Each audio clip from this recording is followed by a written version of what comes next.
So I want to take just a few minutes to talk about Reconstructionist Judaism, or Reconstructing Judaism, as they call it now, because they're another movement that shows up. This is later, if you have the reform movement starting in the early 19th century. The Reconstructionist movement starts in the early, like the 1930s from the 20th century. And it really is has a clear founder. It's a thinker who was a professor at the Jewish Theological Seminary of Conservative Judaism for many years, even though he had an Orthodox ordination. He also had advanced graduate study at Columbia University. His name was Mordechai Kaplan. And Mordechai Kaplan came up with this idea that he called Reconstructionist Judaism, although he tried to avoid making a separate movement for a long time. His seminal book, which, by the way, is still a great read, is called Judaism as a Civilization. Came out in 1934, and I reread it again maybe 5-10 years ago. It's still an excellent diagnosis of many of the issues that we still grapple with today, living as Jews in a modern world, or a postmodern world even. He really had tremendous insight into what Jews in modern life was all about. I don't agree with his prescriptions of what to do with it, but his analysis of the situation is excellent. Now, when I learned about Reconstructionism from Sherwin Wine, who was our founding thinker, he described it as the 3 Ds. Then Mordechai Kaplan followed Dewey, Durkheim, and davening. So let me explain the 3 Ds. Dewey is John Dewey, who is an American pragmatic philosopher focused on not just what ideas are true, but what works in real life. How does it actually work? And he actually wrote a book called Reconstruction in Philosophy, where he explored the idea of how does the word God work? And how does the word miracle work? And how does the word prayer work? Even if we don't believe these as actual ontological realities out there in the universe, maybe they work to inspire us or to motivate us or to create community for us.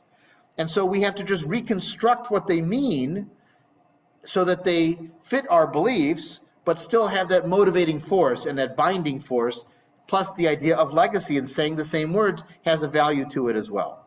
So Dewey's idea of redefining the words became a core part of Mordechai Kaplan's ideology, where he would describe God as the force for good in the universe, or the power of humanity to improve the world. Or he has a couple different definitions of what he means by God.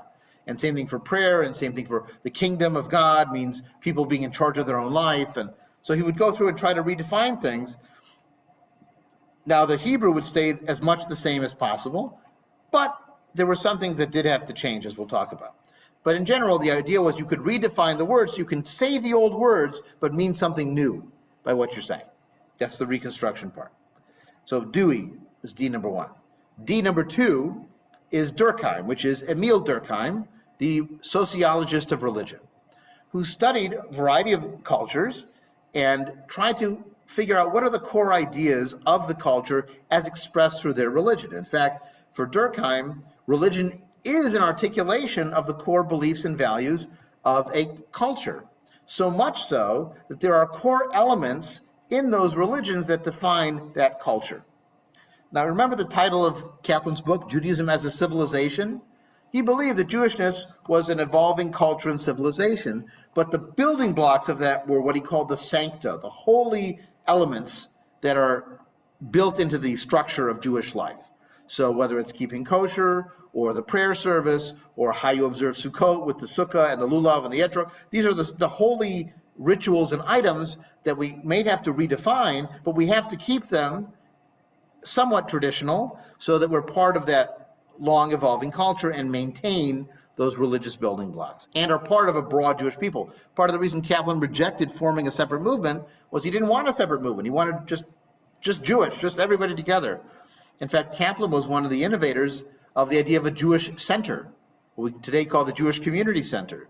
His idea was that you should have a place where Jews could study and where they could socialize together and where they could have amusements together. The idea is to create Jewish communities through activities that Jews are already doing. The joke version of the Jewish Community Center was a shul with a school and a pool. Understand, like a synagogue with a place to learn and also a place to exercise and have activities. So that was Dewey and Durkheim. Number 3 is davening. Davening is the Yiddish word for praying. You can hear the word divine in there. from a Latin root. Davening is to do the prayer service. And Kaplan wanted to keep as much of the traditional prayer service as was plausible, but some of it went too far. Kaplan famously eliminated the idea of a chosen people. He said, it is untenable, it is unreconstructible, cut it out, forget it. Doesn't fit with the democratic temper of our times. He cut out the plagues from his Passover Haggadah. He said, that's reveling in the suffering of other people, and we don't do that in a civilized society. He tweaked some words. So instead of certain passages in the Torah blessing service, he would find other biblical passages that would fit in their place. He occasionally wrote new liturgy and material, but most of it was taking traditional stuff, keeping it mostly the same with some tweaks here and there, and occasionally a full deletion or substitution. So Dewey, Durkheim, and davening was the primary direction for Kaplan. And the Reconstructionist movement certainly did grow over the decades. They founded their own seminary in the 1960s. They now have, several dozen communities internationally. They more recently have gotten more sort of mystical in their orientation. They've made a real connection with the Jewish renewal movement. And if you read a Reconstructing Judaism definition of who they are, they don't use the 3 Ds. They have the 4 Bs instead. The way they define themselves is belonging, that's feeling part of the Jewish people and Jewish culture. Behaving, that's living in the folk ways of the Jewish people, whether it's ritual clothing or shaking lulav and etrog or reciting the prayers, singing the songs. So there's belonging, behaving, believing. This is where they have to try to harmonize what are the words they're saying and what do they actually think. And finally, becoming. Not just joining the Jewish people in conversion, but sort of evolving and becoming what Judaism will be in the next generation. That's why they changed their name from Reconstructionist to Reconstructing. They want to be a verb. They want to be changing and evolving. That's that becoming side. So if you ask Reconstructionists, they're more likely to talk about belonging, behaving, believing, and becoming. Now, in the end, can we claim these movements as roots for us? Well, we agree with a lot of their practices and principles, and we disagree with some other ones. Really, the difference between us and Reform or Reconstructionism can be understood as a different balance of continuity and clear expression of our beliefs, or integrity, we might call it. So we both value both of these, continuity and integrity, but we put greater weight on one side or the other. For the Reconstructionist or for the Reform Jew, they might not believe intellectually that this is the Torah that Moses placed before the children of Israel. But because those are the words that you say when you take it out of the ark, that's what they say when they take it out of the ark. They want the continuity of saying the old words, even if they don't believe what they mean.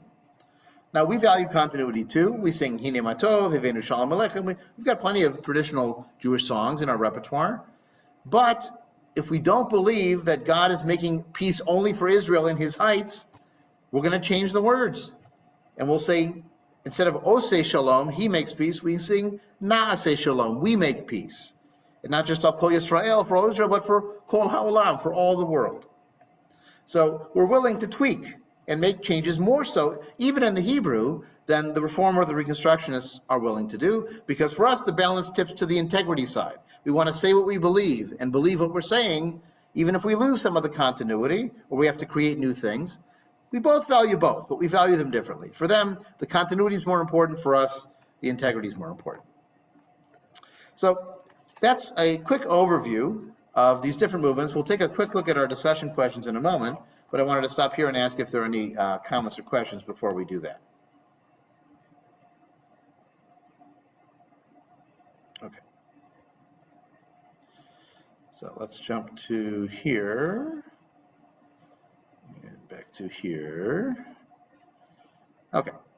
So I have we have a quick comment, I guess. Oh, please. I'm not an expert to Durkheim, although I've read some of his stuff and I refer to him in some of the stuff I've written about. But he strikes me as being very congruent with Martin Buber's idea of ich and du. I having I-thou relationship and an I-it relationship. Which, as a psychologist, I transform both of those, but I just see the parallels there into not that there's two different kinds of things, but there's two different ways, two different processing systems, I guess, for lack of a better label. that you can experience something as sacred, or you can experience it as just secular, mundane, nothing special. It seems like there are a lot of ideas that I've been coming across that are consistent with the idea that it's two different ways of being, of ways of relating. So, well, and ultimately the question for a Kaplanian-style Reconstructionist is: are you talking to God, or are you expressing what you feel inside? Is there a there? Is there a do that's out there, or are you talking as if there is a you out there? I read an interesting comment by Ira Eisenstein, who was Kaplan's son-in-law and ultimately sort of his heir in the movement, although Kaplan lived to 101 years old, so Eisenstein was waiting around quite a while to take over. But Eisenstein said, look, we kept the word you in the prayers, Baruch Atah, right? But the kind of God that Kaplan's describing in his prose is not a you. It's a force for good. Who says you to gravity? Thank you, gravity, for doing. Who says you to the carbon atom, the immanent in everything? You can in sort of a poetic mode, but you don't do it as sort of a ritual prayer mode or in an actual beseeching mode. So really, the prayers are either a sort of a ritual reenactment of your ancestors and connecting with that, sort of like colonial Williamsburg, okay? Or it is an expression of how you feel and a sort of almost a projection of what you want to be out into the universe. And so in that case, it's a very psychologized idea of a God as, the you that's out there, so to speak, or that's talking back to yourself. Now, that's the early Kaplan stuff. What the Reconstructing Judaism movement is doing today is they're much more inclined to believe in something out there, but maybe not a personal God, but something definitely supernatural, whether it's a mystical understanding of the all infinite. They'll use a lot of capital words like spirit, love, immanence, power, all kinds of things like that. and they're not using it poetically; they mean it literally. Is that right?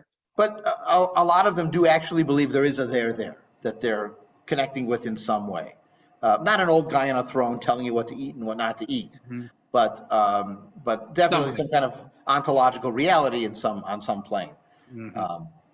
So that's a shift. Kaplan was much more of a naturalist originally, but that's how things shift. Adam, I'm trying to get this in my head so straight, but how does that reconcile with sort of the concept of science and nature and the contradictions between science and the Torah? And I'm not quite sure I'm getting it. Well, again, the early Kaplan would have said that Judaism is an evolving civilization, and the Torah represents its initial insights into the world, and maybe some of those changed over time, and we have to find the sort of deep truth that's there that continues.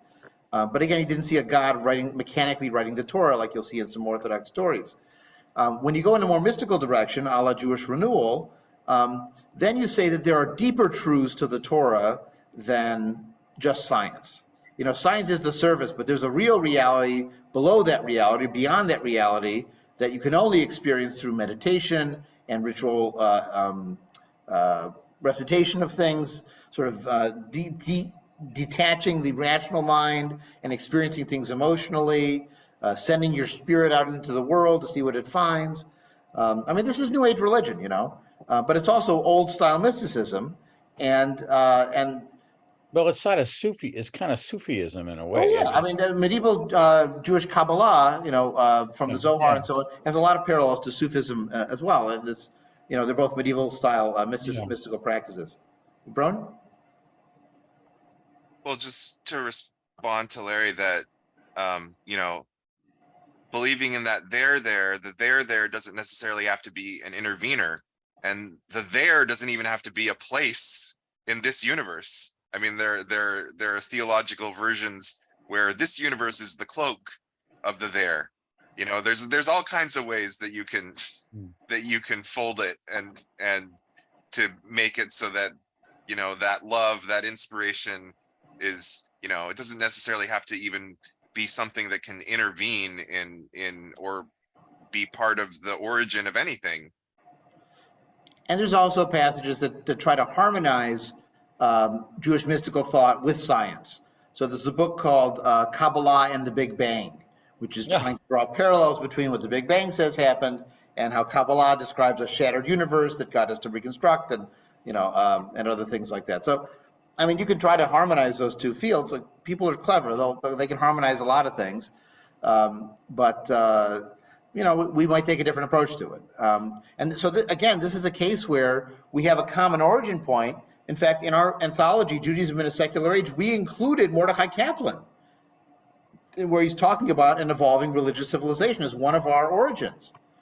But we would have very little to do with this mystical practice of many reconstructing Judaism Jews today. Same thing for the Reform movement. We like a lot of what it said about the Bible being primitive and about modern civilization being important and about being able to leave behind ritual practices that alienate us and about wanting to have a reasonable approach to life. And we don't believe in an afterlife either. So we have some parallels, but the way the Reform movement has moved in those intervening 150 years now, almost since 1885, it really has evolved in a very different way than we did. I don't think it's an accident that two of our founding thinkers, Sherwin Wine and Daniel Friedman, both were trained as Reform rabbis in the 50s, in the 40s and 50s. They were sort of the heirs to that 1885 platform, but they continued in the Haskala rational direction, and the sort of integrity direction, where the Reform movement sort of went back toward the continuity direction, and it shifted. I mean, remember, the Reform movement started by editing prayers and taking stuff out, and now in the latest Reform prayer book called Mishkan Tefillah, which even has a Hebrew name, unlike Gates of Prayer or the Union Prayer Book, Mishkan Tefillah includes a passage that talks about the resurrection of the dead, which was anathema to those early Reform rabbis. But because that's part of the traditional liturgy, it's made its way back into the Reform prayer book in some way. So, as the world turns, things change. Can I ask you a question then? Sure. This is about, what humanistic Judaism is. Because, we talk about it as, basically that we're non-theistic. But is that I'm as non-theistic as you get, I think. Over the decades, really, I've shifted from being anti-theistic to thinking that maybe that's not the most important dimension to be attending to. That there's a certain consciousness, a way of relating to the world and seeing and relating to other people, and being able to have, and I guess in my opinion, what I would call a mystical experience is really, you're not transcending the natural order in the universe. It's really a transcending of ego boundaries, so you can have a felt sense of connectedness, even if it doesn't have an actual ontological basis, that they're really merged with somebody else or something. So I find that it kind of doesn't matter to me as much as it used to. I no longer invite people into my house, whoever it is knocking on the door with their Bibles. And when I was in college, I used to invite them in and try to argue with them and try to change their mind. Now Right. It's like, you know what? As long as they don't want to kill me, and this is useful for them, and I kind of wish they'd stop trying to get me to think like them.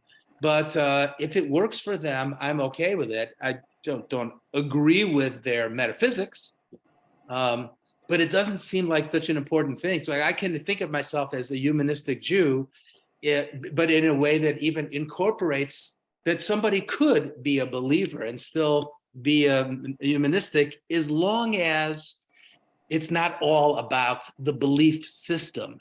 It's really more about having an attitude of faith rather than faith in a belief system. Well, I think it also depends on where does the rubber hit the road. That is, in a community setting, if it's a humanistic community, we have a consistent focus on the natural world and what people can know and do and act. And don't pray to a God to intervene, or praise a God for things that are done, or thank a God for past interventions, or petition a God to do things. I mean, that's not who we're about. That's not what we're about. Because that is, on some level, positing there is something there, or even taking the stance as if there is something there. If we want to say, I hope that, we don't have to say, may God do X. We can say, we hope that, and that's fine. So where the community practice is a consistent expression of that humanistic approach. And generally a ontologically naturalistic approach, as opposed to, auras and tarot cards and things like that. But in terms of what individuals think, we have no Inquisition. I am not interested in purging the heretics. And in reality, most of the people who find their way to us are some variety of non-theists. They're agnostic, they're atheists, they might believe in like a God that started the Big Bang, flipped the first domino and doesn't intervene in the world. But That's deism rather than like a theism. deism, right? But that God doesn't write a Torah, that God doesn't care who you love or whether you wear linen and wool in the same garment. Like that's not the kind of God that people are focused on here. And ultimately, they share that positive belief in human power, knowledge, and responsibility. That's why we call it humanism and not anti this or non that. The other change, Chet, I think is just as you've matured in the intervening, 30, 40 years, I think our movement has matured a little bit too, where in our first generations, when we were breaking away from that Reformed Jewish training and Reformed Jewish background and the religious Jewish communities that our members came from, mostly Reform or conservative, sometimes even Orthodox, they defined themselves in opposition to what they were leaving behind. And as time has gone on, and certainly for myself, I wasn't raised with that religion. I was raised in a humanistic congregation. So I don't have anyone to fight. Like the fight was my parents' generation. And so I don't have that antagonism to religion and to religious belief that others might. Now, I do resent not only when they tell me what to think, when they try to impose their beliefs on society, well, then it also gets to be a problem. That's true in Israel. That's true here in America, too, for sure. I mean, I just saw this week they're talking about a 6-week abortion ban in Florida. That is not a product of scientific, rational evaluation. That is a particular religious approach to when life begins that's being imposed on everybody in that state. So that's a problem. And that's the tricky part about religion. I've heard, I'm allowed to say it? I'm going to say it anyways. Religion is a bit like your genitals. Keep it to yourself and don't wave it in my face.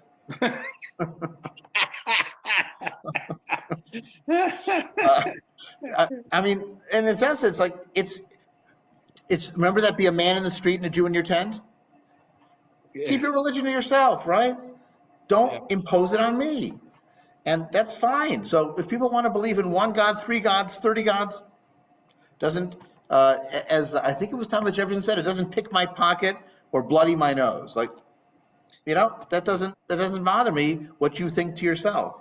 But once your beliefs start affecting how you treat me and other people, once you decide that God wants people to suffer venereal disease if they're sexually promiscuous, and so I ban the human papillomavirus vaccine, the HPV vaccine that causes cervical cancer in women because they deserve to get it if they're fooling around. Well, or you don't allow contraception to prevent AIDS and allow thousands to die because of your. Okay, well, now your beliefs are having an impact in the real world. Right. So that's where it's hard to say, believe whatever you want, doesn't matter. Sometimes it does matter. And again, I'm not out picketing the Catholic Church, even though I disagree with their approach to condoms. But I do think that it's fair to point out where those beliefs, the rubber hits the road and can have a negative impact on the world. On the other hand, I mean, Alan Watts once said, religion is like a thumb pointing in a direction, and most people end up sucking the thumb. I don't mind if somebody gets pleasure out of sucking the thumb, as long as they don't hurt me, and as long as they don't impose their beliefs on me. But if they want to suck the thumb, geh gesundheit. Well, the problem is that when they when they impose that on their kids. Like what's happening now in schools. There was a major study done in London just recently about Orthodox Jewish schools there. There was a major expose in New York about the schools there. It's been an ongoing issue in Israel as well. If they don't teach their kids English, math, and civics, they can't leave. They don't have the ability to make a choice to go somewhere else. Yeah. And so it's really imposing an ignorance of the outside world so that it's impossible to leave. Plus, they get arranged marriage at 16 to 18 when they're just figuring out that they might have some doubts. And by the time they realize they don't believe it anymore, they're 24 with 3 kids. And they can't leave. Yeah. So, this is where, again, look, the line between what outside people should impose on a religious community or an individual and what is the space for individual belief and practice, it's a very, very hard discussion. We're actually going to be talking later in the spring, after we're done with our curriculum, on some like hot topics in Jewish life. And one of them will be separation of religion and government, and how do we draw that line? It used to be there was an understanding of what counted as establishing a religion. And now that's not so clear, because they're allowing a football coach to be on company time for the park district or the school district and lead a prayer in the middle of the football field. That used to not be allowed, and now it is. There's a new case that's making its way through the courts that had this police department sponsored a prayer vigil on public grounds after a school shooting. And they had chaplains from the police in uniform leading prayers, again, on the clock for the public government. And the sentiment from the Supreme Court seemed to be in the arguments that'll be okay. That just because you're uncomfortable doesn't mean we've established a religion. So we'll have to see what direction that goes. But we'll talk more about that in detail. And look, I mean, you've got the case of Christian Science, right, where they refuse medical treatment to their kids, and that's based on their belief system. The kid doesn't have a choice.